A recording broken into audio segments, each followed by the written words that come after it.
근데 여러분, 치매 시리즈의 완결편이 뭔지 아십니까? 갑자기 남편과 아내의 사이가 좋아지면, 갑자기 아주 심각한 상태로. 왜냐하면 남인 줄 알고 모르는 사람인 줄 알고 서로 친하게 예, 그게 치매 시리즈의 완결편. 오늘 이 자리에 있는 분들은 한 분도 그런 분이 없겠지만, 예, 그게 치매 시리즈의 완결편이랍니다. 남인 줄 알고 다정하게 됐는데 알고 보니 아내였고 남편이었다는 것입니다. 올 가정의 달 이제 마지막 주일을 우리가 지내고 있는데, 가정에 대한 이야기는 아무리 강조해도 지나침이 없습니다. 제 아무리 성공했다고 할지라도 가정에서 성공하지 못하면 아무것도 아닙니다. 제 아무리 힘들고 어렵고 피곤한 삶을 살고 있다고 할때 가정에서 위로를 받을 수만 있다. 가정에 들어갈 때마다 평강을 누릴 수만 있다면 그럼 그 사람은 성공한 사람입니다. 행복이라고 행복에 대한 어떤 여러 가지 정의를 사람들이 얘기합니다만, 예, 그래, 행복은 얼마나 더 많이 가졌느냐, 더 큰 사람이 되느냐, 얼마나 더 소유했느냐, 그런 차원이 아니고 행복은요, 어떤 관계를 맺고 있느냐. 그래요. 고대 광실 엄청나게 크고 아름다우고 멋진 집에 살고 있지만 관계가 바르지 않으면 아무것도 아니에요. 매일이 지옥일 수가 있습니다. 매일이 힘들고, 좋은 집일 줄은 몰라도 좋은 가정이 아닐 수 있다. 큰 집이어서 좋은 집일 수는 있어요. 가끔 TV에서 연예인들이 막 이렇게 멋진 소위 드림하우스를 막 보여줍니다. 얼마나 돈이 많이 들어갔을지 짐작되고 남고, 또 한편으로는 성실하게 일을 해서 좋은 집을 마련한 것에 감동을 받을 수가 있습니다. 하지만 여러분, 좋은 집에 산다고 하는 것이 꼭 행복을 보장하는 것은 아닙니다. 좋은 가정을 꼭 보장하는 것은 아니라는 말씀입니다. 자, 그렇다고 한다면 우리가 어떻게 하면 좋은 집을 뛰어넘는 좋은 가정, 행복한 가정을 이루어 갈 수 있을 것인가 하는 문제. 가정의 날 이제 마지막 주일이지만 한번 우리가 생각을 좀 해봐야 될 것 같아요. 우리가 읽었던 말씀이 골로새서를 통해서 우리가 함께 도전을 받았으면 좋겠는데, 어떤 분들이 그렇게 얘기할지 모르겠습니다. 이 골로새서는 잘 아시다시피 사도 바울이 쓴 서신입니다. 사도 바울은 우리가 아는 것처럼 장가를 가지 않았습니다. 결혼하지 않았습니다. 아내가 없습니다. 자식도 없습니다. 아니, 결혼하지 않은 사람이, 가정을 꾸려본 적이 없는 사람이, 자식도 없는 사람이 지금 가정에 대해서 얘기를 하는 것, 이거 우리가 어떻게 믿을 수 있는가? 이 말에 영향력이 있는가? 그렇게 생각할 수 있습니다. 근데 여러분, 그래서 진리입니다. 그래서 이건 사람의 경험이 아니라는 겁니다. 이것은 사도 바울의 경험이 아니라는 겁니다. 오늘 성경은 하나님의 감동으로 쓰여진 말씀인 줄 믿으십니까? 아멘. 성령님의 감동. 그래요, 여러분. 이건 사도 바울의 감동이 아니에요. 사도 바울의 이야기가 아닙니다. 그의 경험에서 나온 얘기가 아닙니다. 이것은 성령 하나님께서 감동하셔서 내가 꿈꾸는 가정은 이렇다, 내가 계획하는 가정은 이렇다, 하나님이 만드신, 그래요, 에덴 동산에서 아담과 하와를 이렇게 한 가정으로 이끌어 가셔서 가정을, 인류 최초의 가정을 이루셨던 그 하나님. 교회도 그렇지만 가정도 하나님이 만드신 기관이거든요. 근데 이 가정을 만드신 하나님께서 당신이 꿈꾸시고 당신이 생각하는 가정은 이런 가정이다, 이것이 행복한 가정이다라고 성령이 감동하셔서 사도 바울이 이 말씀을 기록했기 때문에 오히려 이것이 더 진리다, 오죽 중요했으면. 여러분, 사도 바울의 에베소서라든지 다른 서신서도 그렇고요, 베드로 사도였던 베드로전서에도 보면 계속해서 가정에 대해서 얘기를 하고 있는데요, 이것은 사도들의 생각이 아니라 성령님의 생각이라는 사실을 우리가 기억하면서, 그렇다면 하나님이 생각하시는 행복한 가정, 어떤 가정입니까? 어떻게 해야 되는 거야?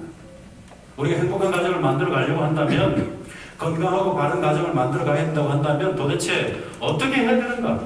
하나님이 말씀하시는 말씀을 따라서 우리가 다시 한번 붙들었으면 두 가지 정도 정리를 좀 해보려고 합니다. 첫 번째로는요, 바른 기초. 따라합시다. 바른 기초를 세워야 합니다. 바른 기초를 세워야 합니다. 무엇이든지 기초가 중요하죠. 수학도 영어도 공부할 때 기초가 중요해요. 예전에 지금은 이제 이 선배가 5급 공무원 기술고시에 합격을 해서 공무원인데 이 선배가 학교 다닐 때 소위 전문 개교를 나왔어요. 그러니까 영어하고 이미 좀 약한 거예요. 그런데 이분이 학교를 다니면서 중학교 시절에 이렇게 영어책을 어디서 구입해가지고 중학교 단계부터 영어 공부를 하더라고요. 하이타임부터 시작해가지고 굿모닝부터 시작해가지고. 근데 이분이 5급 고시에 나중에 합격을 했어요. 영어는 가장 탁월한 점이죠. 아니 대학생이고 그리고 뭐 좀 자존심도 있는데 그 선배가 한 말이 이건 절대로 자존심 문제가 아니에요. 기초가 중요해요. 처음부터 수학도 마찬가지죠. 근데 공부만 그렇습니까? 집을 지을 때 어떤 집도 마찬가지예요. 기초가 얼마나 튼튼하냐에 따라서 비가 오든지 바람이 불든지 할 때 기초가 얼마나 든든하냐에 따라서 그 집이 잘 보존이 될 수도 있고 그렇지 않으면 무너질 수도 있는 것입니다. 여러분 가정이 그렇습니다. 행복한 가정을 위해서는 따라합시다. 바른 기초를 세워야 합니다. 바른 기초를 세워야 합니다. 오늘 우리 시대에 많은 가정들이 무너지고 있죠. 몇 년 전에 통계를 보니까 OECD 국가 가운데 불명예스럽게 우리나라가 이혼율이 1위. 1위 할 게 따로 있지만 아마 지금도 아마 거의 아마 1, 2, 3등 안에 들어갈 겁니다. 그 단계까지 가지 않았지만 지금도 수많은 가정들이 갈등을 하고 어려움, 흔들림. 왜 그런가? 이유는 기초가 잘못된 게. 왜 흔들립니까? 집이 왜 흔들립니까? 기초가 잘못된 게. 우리 시대를 소위 계몽주의 시대의 연속이다. 좀 어렵습니다만 좀 쉽게 이야기하면 오늘 우리 시대의 어떤 시대적 특징을 얘기하는 것 가운데 인본주의 시대다 이렇게 해야 돼요. 인본주의 시대. 내 생각이 중요해. 내 감정이 중요해. 내 이익이 중요해. 그런 사람들이 가정을 이룰 때 그 가정의 기초가 뭐냐면은 내 감정이 중요한 가정. 내 이익, 내 생각이 중요한 가정을 세우고. 그러니까 자기가 좋으면 다 좋은 거예요. 근데 자기가 안 좋으면 안 좋은 거예요. 그러다 보니까 가정을 이루어서 행복하게 살다가도 어느 날 자기 감정이 흔들리고 자기 감정이 북받치고 자기 이익에 좀 배치가 되고 자기 이익에 좀 손해를 보고 근데 흔들리는 정도가 좀 심하면 여기서 깨지는 거죠. 예전에 서울에 목회할 때 어느 집사님이 저한테 상담을 요청해서 얘기를 한 적이 있어요. 우선 얘기 좀 하자. 얘기 좀 하라고. 지난살 잘하던 분이에요. 이거 아주 아름다운 여성과 만나서 결혼했는데 사실은 기억하는 것이 집안에 엄청난 반대를 무릅쓰고 결혼했거든요. 동성동물에다가 아이가 연변한 어떤 직장이나 이런 것도 어렵고 하니까 부잣집 딸을 주려고 하니까 상당한 어떤 반대를 무릅쓰고 결혼했거든요. 너무 같이 있는 게 좋아서 편해서 결혼을 했는데 결혼을 하고 나서 너무 많이 싸웁니다. 눈만 뜨면 싸우고 나는 그렇게 싸울 줄 몰랐어요. 그렇죠? 교회 올 때는 워낙 얼굴들이 말끔하게 생겨가지고 전혀 표시 안 내고 교회 오니까 근데 그렇게 싸우고 또 싸워도 문제가 해결되지 않고 자꾸 싸우니까 그렇게 치열하게 부모의 반대를 그렇게 무릅쓰고 결혼할 만큼 사랑했는데 사랑했던 그 마음 마르기 시작합니다. 그 감정이 마르기 시작합니다. 그리고서 이제는 뭘 수집하느냐면 이제 서운한 걸 수집하는 거예요. 이래서 서운한, 저래서 서운한.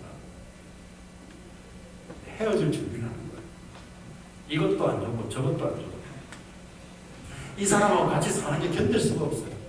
가끔 TV에서 인고 부부 이렇게 나오고 이러면 막 그거 보다가 옆에 있는 이 화상을 보면 또 마음이 상하고 내가 어쩌다가 이런 화상하고 만나서 이러면서 감정이 막 북받쳐 절망감이 생기고 그래서 결심한 거예요. 이혼하기로. 근데 신앙생활 하니까 목사에게 통보하라고 목사님 못 살겠습니다. 나도 한 번쯤은 행복하게 살 권리가 있지 않습니까? 나도 한 번쯤은 좀 행복하게 좀 잘 살았으면 좋겠습니다. 눈물 흘리면서 저를 설득하는데 하마터면 제가 넘어갈 뻔했습니다. 물론 안 된다고, 겨우 안 된다고 말이고 그분들 지금까지 잘 살고 있습니다. 결국 이 사람의 기초는 크리스찬이라고 하지만 이 사람이 가정을 이룬 기초는 자기 가정, 자기 이익이에요. 결혼하면 편할 줄 알았어요. 결혼하면 좋을 줄 알았어요. 결혼하면 잘 살 줄 알았어요. 근데 흔들리니까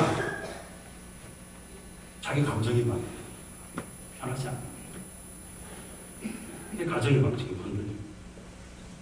자기 감정이 기초가 되고 자기 이익이 기초가 되고 그러니까 자기한테 조금이라도 좀 아내가 서운하고 그러면 흔들려요. 자기 감정이 조금만 좀 배치가 돼도 서운하고 이쯤 되면 옛날 우리 부모님 세대의 가정이 더 좋을 수. 가정은 뭡니까? 문명이고 숙명이었습니다. 죽어도 그 집 귀신이 돼야. 그래서 그런지 옛날에 귀신 이야기가 얼마나 많았는지. 제가 사는 고향에도 정말 저기 가면 뭐 옥녀공이 있고 거기 가면 목 없는 사람, 자살.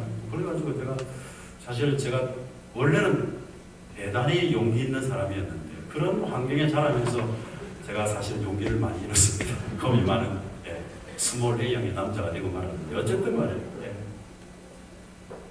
비교적 그 시대의 가정은 그래서 운명이고 숙명이니까 안정된 가정이었습니다. 하지만 그 기초가 진리입니까? 그건 아니에요. 좋은 기초는 아니었습니다. 안정되긴 했지만 행복하진 않았습니다. 안정되긴 했지만 아름답진 않았습니다. 너무 많은 눈물이 있었습니다. 한편 부모 또는 한편 어떤 쪽에 너무 많은 희생이 있었습니다. 자, 그렇다고 한다면 가정의 기초는 무엇이 되어야 될까? 그만할 것도 없죠. 가정을 만드신 분이 누굽니까? 그래서 따라합시다. 가정의 기초는 하나님이셔야 돼요. 하나님이 가정을 만드셨습니까? 하나님의 마음, 하나님의 꿈, 하나님의 어떤 명령, 뭐라고 표현해도 다 좋겠습니다. 하나님, 그분이 우리 가정의 기초예요. 내 감정이 아니고, 내 이익이 아니고, 세상의 어떤 흐름이 아니고, 그래요. 내 생각이 아니고, 하나님이 우리 가정의 기초가 돼요. 그래야 안전합니다. 그래야 아름다울 수 있습니다. 왜? 그분이 만드셨기 때문에. 이 가정이라는 제도를 그분이 만드셨기 때문에. 그분이 기초가 될 때, 행복한 가정을 이룰 수 있습니다. 제가 꼭 저에게 찾아오는 예비 부부에게 제가 강조하는 게 삼각형을 꼭 얘기합니다. 꼭 지점이 하나님이지. 나와 너가 함께 하나님께 가까이 갈 때 행복한 가정, 두 사람 더 친밀한 관계를 유지할 수 있다. 그렇게 얘기를 꼭 하고 있습니다. 오늘 18절 말씀 보니까 아내들아 남편에게 복종하라. 이는 주 안에서 기억하시고 따라합시다. 주 안에서 마땅하니라. 주 안에서라고. 20절에도 보니까 자녀들아 모든 일에 부모에게 순종하라. 그 다음 뭡니까? 이는 주 안에서 기쁘게 하는 것이. 주 안에서 하나님이 기초가 되고 그래요. 그 얘기합니다. 기초가 무엇인가? 내 감정, 내 이익, 내 생각 그게 아니고 주 안에서 가정 이야기를 하면서 주 안에서 주님을 기쁘시게 하는 것이다라고 얘기합니다. 자, 그렇다고 한다면 이 주 안에서라는 말이 굉장히 중요한데 이걸 좀 풀어서 두 가지로 좀 설명을 또 드려야 될 것 같습니다. 이 주 안에서라는 말은 첫 번째로는요, 우리의 만남이 주의 뜻 안에서 이루어진 것입니다. 따라합시다. 우리의 만남은 주의 뜻 안에서 이루어졌습니다. 우리가 그런 만남인 줄 믿습니다. 아멘. 주님의 뜻대로 이 남편을 만나고 이 아내를 만난 것 주의 뜻. 아담에게는 하나님이 하와를 이끌어갔습니다. 누가 이끌어갔다고요? 마담 뚜가? 소개팅에 뜬 사람이? 아니요.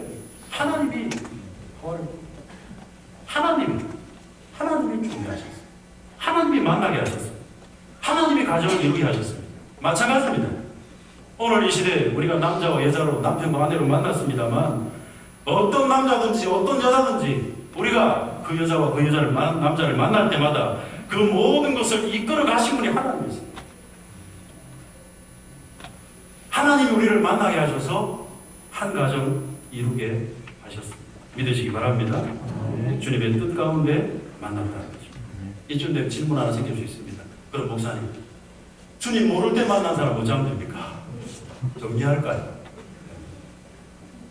주님 모를 때 하나님 만났는데 이 안에 정리하고 새 장가 갈까요? 정리 대상입니까? 그렇지 않습니다. 내가 그를 남편이라고 부르는 그 순간, 내가 그를 아내라고 부르는 그 순간, 내가 그를 나의 아버지라고 나의 어머니라고 부르는 그 순간, 나의 자녀라고 그렇게 부르는 그 순간, 그 순간에 우리에게 그렇게 부르게 하시고 도장을 찍은 분은 바로 하나님 그분이십니다. 주의 뜻 가운데 만났다는 거죠. 그러므로 이제 남은 건 하나밖에 없어요. 같이 잘 살아가는 것, 그거 하나밖에 없습니다. 괜히 가서 김건보 씨의 잘못된 만남을 너무 묵상하고 그것 때문에 밤새 몸부림치고 그러면 안 됩니다. 따라합시다. 잘못된 만남은 없습니다. 주 안에서 만났기 때문에, 주님이 이끌어 가셨기 때문에, 주님이 나와 그를 만나게 하셨기 때문에 잘못된 만남은 없어요. 주의 뜻대로 만납니다. 두 번째로 주 안에서라는 의미는 주님의 뜻을 이루어가는, 따라합시다. 주님의 뜻을 이루어가야 합니다. 주님의 뜻을 이루어가야 합니다. 425장 1절 가사 보십시오. 주님의 뜻을 이루소서. 고요한 중에 기다리니 진흙과 같은 날 믿으사 주님의 형상 만드소서. 이 말만 들으면 좀 감동이 있죠. 주님의 뜻을 이루소서. 가슴 벅찬 말입니다. 우리 삶 가운데 가장 당당한 명분이 있다면, 우리 삶 가운데 가장 거룩한 말이 있다면 주님의 뜻을 이룹니다. 목사님 저도 마찬가지지만 여러분 우리 모두가 다 마찬가지예요. 우리 삶에 가장 당당하고도 가장 거룩한 그런 명분이 있다면 주님의 뜻을 이루어 드리려고, 그것 때문에 일터에서 일하고, 그것 때문에 가정을 이루고, 그것 때문에 공부하고, 그것 때문에 밥 먹고, 그러면 주님의 뜻을 이루는 거예요. 그 놀라운 뜻이 어디서 이루어지느냐? 그 주님의 뜻이 어디서 이루어지느냐? 따라합시다. 가정을 통해서입니다. 가정이란 말이 주의 뜻이 들어가 있어요. 주의 뜻이 들어가 있기 때문에. 그래서 하나님을 기초로 삼습니다. 그래서 주의 뜻을 이루어가고 우리의 만남이 주님 만나게 하신 그런 만나는 걸 기억하고 살아요. 여러분 그 만남은 힘들어도 감격입니다. 지금 비록 고단하고 어려운 시절이라도 행복합니다. 만약 주님께서 계획하시고 뜻하신 이 가정을 흔든다는 것은 주님의 뜻은 가정을 흔드는 모든 그 어떤 동작, 그 어떤 시도도 주님의 뜻을 흔드는 것이죠. 가정을 파괴한다? 그래서 주님의 뜻을 파괴한다. 어떻게 행복한 가정이 이룰 수 있습니까? 첫 번째, 바른 기초를 가지고 하나님이 우리 가정의 기초. 하나님을 저와 여러분의 가정의 기초로 삼고 행복한 가정 이룰 수 있기를 주님의 이름으로 축원합니다. 그 어떤 공격에도 절대로 흔들리지 마시고 내 감정, 내 생각, 세상의 흐름 그 어떤 것도 아니고 우리 가정의 기초는 하나님이시오. 그분이 뭐라고 말씀하시오? 그분이 뭐라고 말씀하시오? 두 번째, 행복한 가정이 이루려면 바른 원리, 바른 기초 하나님이에요. 바른 원리를 가지고 가정입니다. 오퍼레이팅 시스템이라 OS라고 하는 게 좀 어렵습니다. 이게 컴퓨터를 이루어가는 운영 체계, 소프트웨어가 있고 하드웨어가 있고 다 그래도 운영 체계가 뭐냐에 따라서 IBM인지 그냥 삼성인지 뭔지 다 구분을 하게 돼요. 이 운영 체계가 뭐냐에 따라서 이제 컴퓨터가 이렇게 진행이 되고 운영이 되는데 그럼 가정도 마찬가지입니다. 가정에도 운영 체계가 있습니다. 가정은 혼자 하는 게 아니에요. 남편의 역할도 있고 아내의 역할도 있고 부모의 역할도 있고 자녀의 역할도 있고 엮이는 가정, 소위 엮이는 가정이라는 말이 있습니다. 이게 뭐냐면 이게 잘 안 되는 가정. 각자 역할을 좀 잘 이렇게 인정하지 않고 잘 안 되는 여기 뭐 아버지가 없다, 어머니가 없다 그런 차원의 이야기를 하는 게 아닙니다. 구성원이 다 있다고 할지라도 이 운영 체계를 잘 모르면 하나님 만드신 이 원리를 잘 모르면 그 가정이 행복해요. 어떤 가정은요, 너무 이렇게 경제가 아니고 서로의 어떤 관계나 이런 문제가 너무 느슨하거나 너무 탄탄하거나 그럴 때 문제가 됩니다. 너무 탄탄해도 너무 느슨해도 콩가루 집안이 될 수가 있는 거예요. 어떤 가정 너무 열정이 많아가지고 엄마 편, 아빠 편 나눠져가지고 딸인지 아들인지 서로 그냥 각자 편들이 돼가지고 그것도 아니에요. 아니면 힘의 사용 문제. 그래서 어느 가정에 한 사람이 너무 힘이 세다. 여러분, 그거 굉장히 힘들어요. 아버지가 소리 안 지르는다. 온 가족이 다 바닥에 다 납작 엎드리고 엄마가 한번 소리 지르면 전 온 가족이 벽에다 다 나고 그 OS의 문제가 있는, 운영체계에 문제가 있는 것입니다. 바른 가정은 바른 운영체계가 있어야 되는데 그 바른 운영체계, 운영 지침이 어디에 있느냐? 바른 원리가 어디에 있느냐? 가정은 하나님 만드셨는데 하나님이 감동을 주셔서 만든 성경. 따라합시다. 바른 원리는 성경에 있습니다. 성경에 있습니다. 세상 여러 가지 책이 있지만 정말 행복한 가정을 이루려면 성경에서 그 답을 찾아야 해요. 왜냐하면 가정은 하나님께서 만드셨고 하나님이 감동해서 기록한 말씀이 바로 성경 말씀이기 때문에. 자, 그렇다고 한다면 오늘 말씀을 볼 때 말씀이 가정의 운영 원리가 나오는데요. 두 가지 정도 또 확인해요. 첫 번째로 운영 원리는요, 구성원들의 역할이 다 다르다. 구성원들이 하는 일이 다 다르다. 가정에는 아빠도 있고 엄마도 있고 남편도 있고 아내도 있고 부모도 있고 자녀도 있는데 여러 사람들이 모여 있는데 남편 역할 따로 있고 아내 역할 따로 있습니다. 물론 모든 구성원들은 다 평등해요. 가치의 면에서는 다 평등합니다. 남자와 여자가 차별이 없습니다. 이게 성경에서 가르치는 거예요. 가치의 면에서는 똑같습니다. 하지만 역할은 다릅니다. 남편의 역할이 다릅니다. 아내의 역할이 다릅니다. 부모의 역할이 다릅니다. 자녀의 역할이 다릅니다. 이걸 이해하지 않으면 목사님이 평등하다 그러던데 당신 뭔데 그러냐고, 아버지 뭐냐고 이렇게 배들기 시작하면 아니에요. 아버지의 역할입니다. 어머니의 역할이에요. 부모의 역할입니다. 자녀의 역할입니다. 구성들의 역할이 다 다르다. 또 한 가지 기억할 것은요, 성경에서 말하는 운영 지침은 조건적이지 않다. 따라합시다. 무조건적입니다. 18절 말씀으로 가정에 대한 운영 지침은 무조건적이라는 거예요. 같이 읽겠습니다. 시작. 아내들아 남편에게 복종하라. 이는 주 안에서 만듭니다. 남편이 돈 좀 많이 벌어오거든 복종하라. 남편이 키가 크거든 복종하라. 남편이 내 말 잘 들어주거든, 분리수거도 해가지고 좀 잘 보내주거든, 그렇게 복종하라. 아무리 찾아봐도 그런 거 아주 간단합니다. 남편이 복종하라. 이게 마땅하다. 훌륭할 때, 잘생겼을 때, 건강할 때 아니고 복종하라. 무조건적이에요. 복종하라. 남편들 기분 좋으실지 모르겠지만 아내들이, 남편들이 또 해야 될 게 있습니다. 19절에 보면 남편들아 아내를 사랑하고 괴롭게 하지 마라. 그럴만하거든 사랑하라. 그러게 하더라.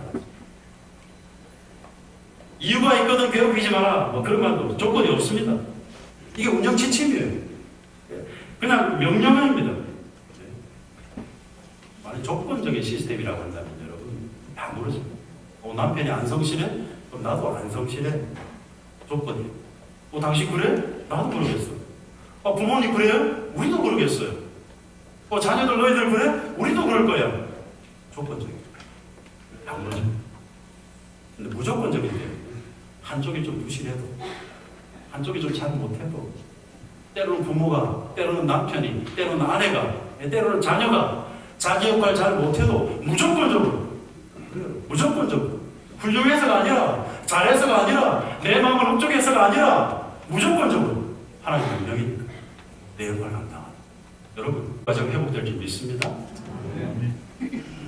버텨주는 거. 말씀을 따라서 버텨주고 한쪽이 무너졌지만 성경에서 말하는 가정의 원리, 가정의 운영 지침은요 조건적이 아니라 무조건적이라는 사실을 우리 역할이 다르고 무조건적. 구체적으로 몇 가지만 좀 정리하면서 말씀을 마치려고 본문을 통해서 남편들에게, 아내들에게, 자녀에게, 부모에게 한 가지씩만 명령해. 이 한 가지씩만 좀 잘 지키면 우리 행복한 가정 만들어갈 수 있습니다. 먼저 아내들 18절 말씀 같이 읽겠습니다. 아내들만 같이 읽읍시다. 시작. 아내들아 남편에게 복종하라. 이는 주 안에 있어. 사실 이 말씀은 좀 어떻게 보면 구시대적이고 좀 본건적이고 목사님 좀 시대가 어르신데 복종하라는 거예요. 정말 받아들이기 힘듭니다. 그렇게 얘기할 수 있어요. 근데 여러분 이게 하나님 창조 선물입니다.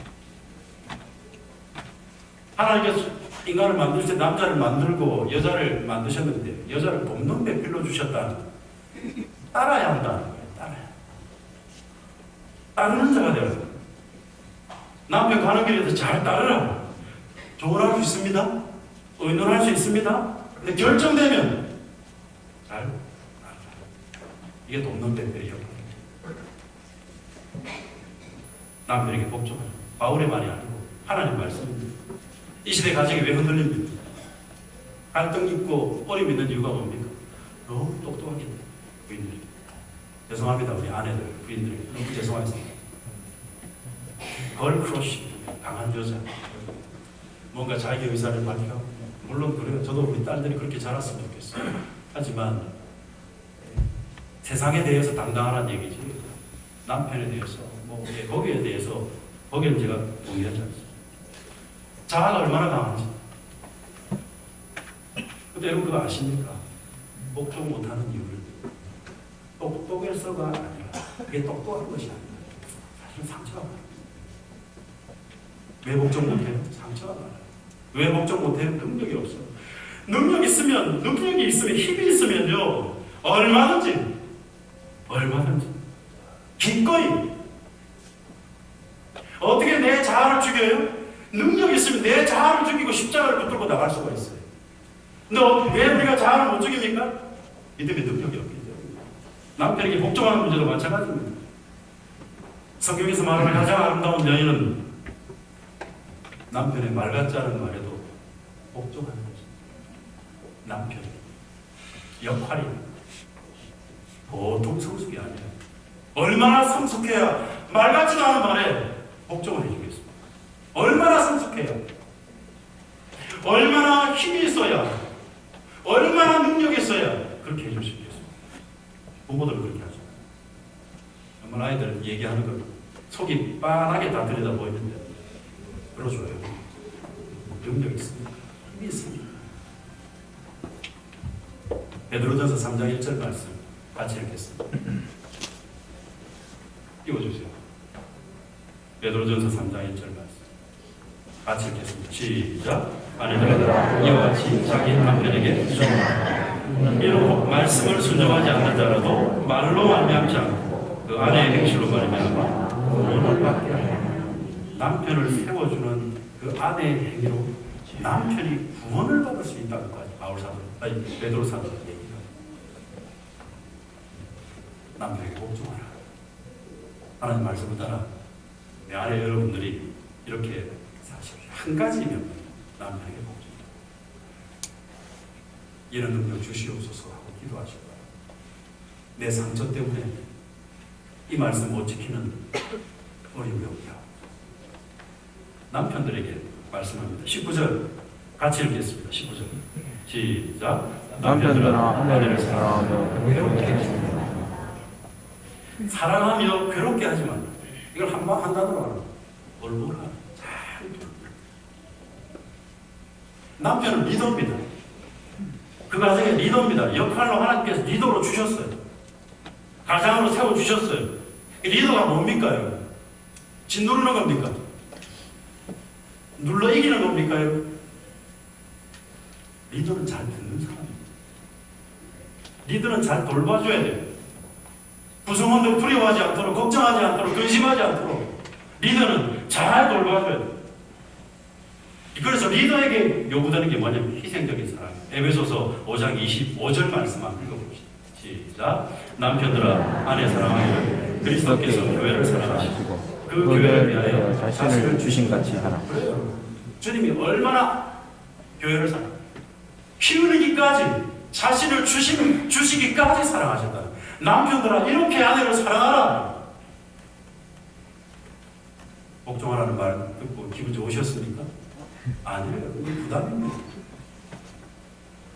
그렇게 복종하는 아내를 내가 어떻게 사랑합니까? 이거 차라리 부담이에요.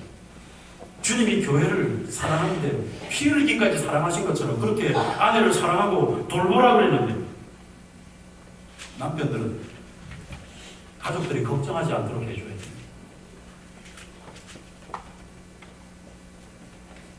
저희 아버지가 저한테 말씀하신 게 하나 있어요. 용달아, 네 가정이 남편이 되거든. 너희 가족들의 먹을 것은 네가 책임져야 돼. 어릴 때 엄청 부담되더라. 내가 어릴 때 마음에 아빠 그럼 많이 안 먹는 사람하고 만나야 돼. 근데 제가 그걸 기억하고 있어요. 그리고 제 아들에게 그 얘기 해줬어요. 책임져야 돼. 가족이 걱정하지 않다. 리더가 흔들리면 안 됩니다. 돌봐야 돼. 남편은 돌보는 사람이에요. 그 울타리에 있는 사람들이 근심하고 걱정하고 염려하지 않도록 잘 돌보는 사람. 돌보는 것은 감정을 이해해 주는 거예요. 상황을 이해하고 품어주고 기다려주고. 베드로 사도의 이야기 들어보세요. 3장 7절, 베드로전서 3장 7절 같이 읽겠습니다. 시작. 남편들아 이와 같이 지식을 따라 너희 아내와 동거하고 그를 더 연약한 그릇이요 또 생명의 은혜를 함께 이어받을 자로 하라. 귀히 여기라. 이는 너희 기도가 막히지 아니하게 하리라. 남편들아 여자들은 연약하다. 그렇게 연약한 그릇이다. 제가 얼마 전에 핸드폰을 새로 샀는데 사자마자 이틀 만에 떨어져서 깨졌어요. 마음이 얼마나 짠한지. 연약하더라. 떨어지면 깨져요. 근데 여러분, 제가 이 말씀 준비하면 이걸 깨달았어요. 따라합시다. 아내는 핸드폰보다 귀하다. 남편들만 아멘. 아멘. 아멘 안 한 분들 오늘 저녁에 가서 어떻게 하십니까? 핸드폰 깨질 것 때문에 내가 얼마나 안전운전하고 여기 쫓아다니고 저리 쫓아다니고 그러다 결국 포기하고 그냥 쓰기로 했는데 아내는 핸드폰보다 깨지기 쉽다. 연약한 그릇이다. 그 수준에 맞추어라. 그 감정의 수준에 맞추어라. 깨졌어? 어쩌다 깨졌어? 왜 그랬대? 남편이야. 미안하지. 사랑하고 괴롭게 하지 말라. 언제까지? 주님 오십니다. 무한됩니다. 남자들만 따라해 봅시다. 사랑하고 괴롭게 하지 맙시다. 자녀들에게 말씀하고 있어요. 20절에 부모에게 순종하라. 이유가 없어요. 조건이 없어요. 순종하라. 한 가지만 말씀. 부모에게 순종하라. 마땅합니다. 부모들에게 또 말씀을 합니다. 21절에 자녀를 노엽게 하지 말라. 낙심할까 걱정. 아이들 우리가 낳았는데 사실은 하나님 대신해서 하나님의 역할을 합니다. 생육하고 번성하라. 우리 인류를 하나님 그렇게 말씀하십니다. 우리 아이들이 생육하고 번성할 수 있도록 부모들이 그 역할을 해야 돼요. 잘 자랄 수 있도록. 그러지 않고 힘을 가지고 억압하고 푸시하고 누르고 그러면 자녀에게 노여움이 있어요. 분노가 폭발합니다. 분노가 폭발하면 밖으로 폭발하면 분노가 폭발합니다. 안으로 이것이 너무 많이 눌러가지고 안으로 들어가면 이게 뭐가 됩니까? 낙심한다. 낙심할까? 생명을 잃어버려. 생명력을 잃어버려. 사랑하는 성도 여러분, 말씀 정리합니다. 우리 가정의 기초는 하나님입니다. 믿으시기 바랍니다. 아멘. 우리 가정의 운영지침은 성경 말씀입니다. 믿으시기 바랍니다. 아멘. 한 가지씩만 말씀하셨어요. 아내들아, 남편들아, 부모들아, 자녀들아 한 가지만 말씀하셨어요. 이 한 가지 하나님 내게 주신 명령인 줄 알고 지켜서 붙들고 나갈 겁니다. 하나님 말씀하신 하나님이 꿈꾸시는 그런 행복한 가정 이룰 줄 믿습니다. 그렇게 행복하고 건강하고 바른 가정 이루시기를, 그래서 하나님께 영광을 올려드리기를 주님의 이름으로 축원합니다. 우리 시간 한번 합심해서 기도합시다. 오늘 가정의 날 마지막 주일